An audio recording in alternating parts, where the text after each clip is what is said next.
আজ তোমাদের সঙ্গে বেশ কয়েকটা কেকের ডিজাইন শেয়ার করব। এই কেকটার অর্ডার আমি পেয়েছিলাম ফেসবুকের থ্রুতেই। আমাকে আমার নাম্বারে কল করে একজন আমার লোকেশনের কাছেই তার বাড়ি, সে আমাকে অর্ডারটা দিয়েছিল। তো তার আগে তোমরা যারা আমায় চেনো না, আমি হলাম প্রিয়াঙ্কা। আমি বাসায় বাকুলিয়া থেকে ছোট্ট একটি হোম বেকারি চালাই।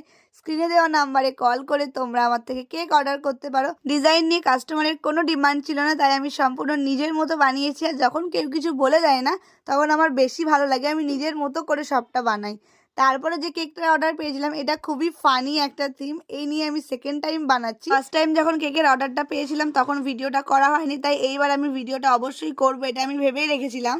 তো প্রথমে আমি টুথপিক দিয়ে এই ডিজাইনটা এঁকে নিয়েছিলাম। তোমরা সকলেই জানো আমি কিন্তু ড্রয়িং একদমই পারি না।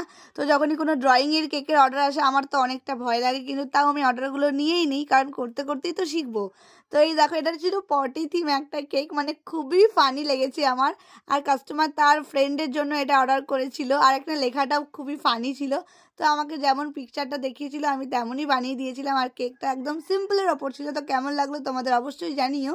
তারপরে এই মিষ্টি বেন্টো কেকটাও বানিয়েছিল, এটা একটা বোনু এই নিয়ে সেকেন্ড টাইম আমার কাছ থেকে কেক অর্ডার করেছিল, তাদেরও খুব ভালো লেগেছিল। তারপরে এই মিষ্টি কেকটা বানিয়েছিলাম, যেটা আমার খুব পছন্দ হয়েছে। তো আজকের ভিডিওটা এইটুকু, কেমন লাগলো জানিও। আজকের মতো বাই।